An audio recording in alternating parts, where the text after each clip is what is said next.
رأی العین، اے میرے چچا آج میں نے حضور کو قیامت کا ذکر کرتے دیکھا ہے، اور حضور نے ایسا ذکر کیا ہے کہ قیامت کا نقشہ میری آنکھوں کے سامنے آ گیا تھا۔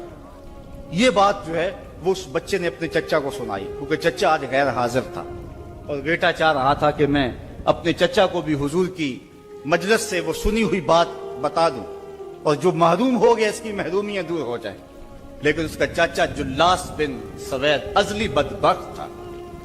اس نے کہا واللہ لو کان محمد صادقا لنحن شر من الحمیر، اللہ کی قسم اگر محمد سچا ہے نا تو ہم گدھوں سے بھی پھر گئے گزرے۔ جب یہ بات کہی اس نے تو اس بچے کے پاؤں تلے سے زمین نکل گئی کہ میرا چچا کیا بول رہا ہے، یہ تو مجھے انگلی لگا کہ مسجد نبوی میں لے جایا کرتا تھا، اور اس نے یہ کیا بات کہہ دی، یہ تو منافق نکلا۔ اللہ اکبر، اس بچے کی حیرت کی انتہا نہ رہی کہ یہ کیا ماجرا ہو گیا۔ اس بچے نے جو لفظ کہے اب سنیے، اس نے کہا یا امی، اے میرے چچا، واللہ انکا کنت من احب الناس الی قلبی، اللہ کی قسم میرے دل کو سب سے اچھا اگر کوئی لگتا تھا بندہ تو وہ تو تھا، میں تیرے سے پیار کرتا تھا، اس لیے کہ تو مجھے انگلی سے لگا کے حضور کی چوکھٹ پہ لے جایا کرتا، مجھے اس لیے تو پسند تھا، مجھے کائنات میں سب سے محبوب تو تھا۔ واللہ لقد اصبحت الان ابغضهم الی قلبی جمیعا، اور اب میری حالت یہ ہے جتنا برا تو لگتا ہے واللہ مجھے کوئی بھی نہیں لگتا۔ یا عمی انا بین الاثنتین، ہمارے ماں باپ قربان اس بچے کے۔ حضرت عمیر بن سعد رضی اللہ تعالیٰ عنہ کہتا ہے یا عمی، اے میرے چچا، واللہ انکا کنت من احب الناس الی قلبی، اس زمانے میں سب سے پیارا مجھے تو لگتا تھا، واللہ لقد اصبحت الان ابغضهم الی قلبی جمیعا، اور آج سب سے زیادہ مجھے برا تو لگتا ہے۔ آگے لفظ سنیے بچے کے، یا عمی انا بین الاثنتین،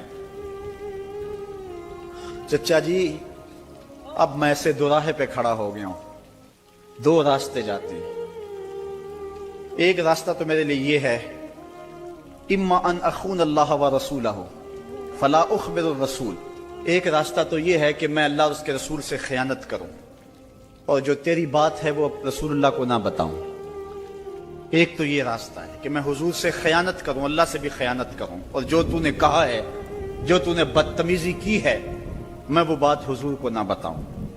وَإِمَّا أَنْ أُخْبِرَ الرَّسُولَ وَلْيَكُنْ مَا يَكُونُ، اور دوسرا راستہ میرے پاس یہ ہے کہ جو تو نے کہا ہے میں جا کے حضور کو بتاؤں، پھر جو ہو سو ہو۔ بس اب میرے پاس دو ہی راستے ہیں۔ فقال جلاس بن سوید، اس کے چچا جلاس بن سوید نے کہا انت طفل غر لا یصدقک الناس فقل ما شئت، تو نا سمجھ سا بچہ ہے، چھوٹا سا بچہ ہے، تیری بات کس نے ماننی ہے، جا جو جی چاہتا ہے کہہ لے۔ وہ بچہ اٹھا اور حضور کی مجلس میں پہنچ گیا، حضور کی چوکھٹ پہ حاضر ہوا، اور وہ بچہ کیا کہتا ہے، صاحبو ان کانوں سے نہیں، ان جملوں کو دل کے کانوں سے سننا ہے، اور اس دعا کے ساتھ اللہ ہماری نسل کو بھی حضور کا ایسا پیار دے، حضور کی محبت میں دے۔ وہ کیا کہتا ہے، یا رسول اللہ صلی اللہ علیہ وسلم الجلاس بن سوید خان اللہ و رسولہ، حضور جلاس بن سوید نے اللہ اور اس کے رسول سے خیانت کی ہے، وَهُوَ عَمِّي، اور میرا چچا لگتا ہے۔ اگلے لفظ سنیے، وَقَدْ تَبَرَّأْتُ إِلَى اللَّهِ ثُمَّ إِلَيْكَ مِنْهُ، حضور میں پہلے اللہ کے حضور پھر آپ کے حضور اس سے بیزاری کا اعلان کرتا ہوں، حضور میرا اس سے کوئی تعلق نہیں ہے، میرا اس سے کوئی واسطہ نہیں ہے، میں اللہ سے بھی کہتا ہوں میرے مالک میرا چچا سے کوئی تعلق نہیں ہے چونکہ وہ تیرے محمد کا دشمن ہے، حضور میں آپ سے بھی کہتا ہوں کہ میرا میرے چچا سے کوئی تعلق نہیں ہے چونکہ وہ آپ کا دشمن ہے۔ کالا وماذا قال، حضور نے فرمایا بچے اس نے کیا کہا ہے؟ بچے نے ساری کہانی سنا دی کہ میں نے آپ کی تقریر سنی، آپ کی گفتگو سنی اور جا کے بتائی، تو اس نے کہا کہ اگر وہ سچے ہیں تو پھر تو ہم گدھوں سے بدتر ہو گئے۔